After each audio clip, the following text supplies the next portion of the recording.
Can either of you talk about what's going on in Nevada and why their rate is so far below the national average? And Secretary Duncan, can you talk about what specifically do you want schools and school districts to do to find these uninsured kids? Sure. So in Louisiana, there's a new option in the CHIPRA legislation that Secretary Sebelius talked about, which is called express lane eligibility. And one of the things that we know is that there's a lot of confluence of eligibility between school lunch, food stamps, now called SNAP, other programs.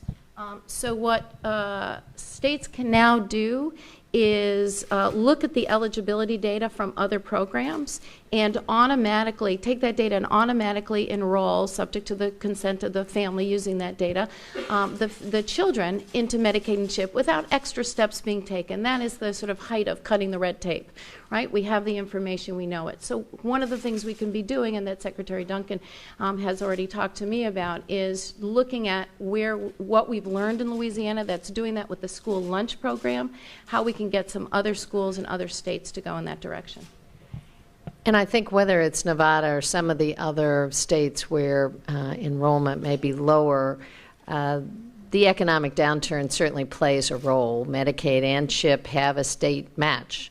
And I think that at a time where there are massive cuts being anticipated in lots of budgets across the country, there's a tension between, how far you push further enrollment if you're actually having to cut people off of essential benefits. We're hoping that, again, since Congress stepped up and passed the enhanced match for Medicaid before they left for the summer recess, and that ensures the enhanced match through the fiscal year 2011 for most states, that will be a help. That was very unclear for months and months, and I think may have actually had a chilling factor on enrollment because people weren't at all sure if they could count on those resources. And I think just redoubling the efforts in states to reach out in both the Medicaid with the enhanced matched and with CHIP, the federal share of those programs is pretty generous, but there still is a required state match, and for some states they just don't have it.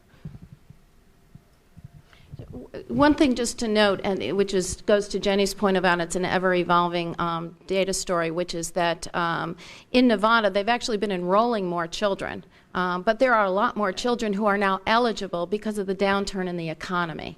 And so the participation rates will vary not just based on a state's effort to enroll children, but also by how many children are eligible. And we just have more families who need this coverage. So we need to reach out to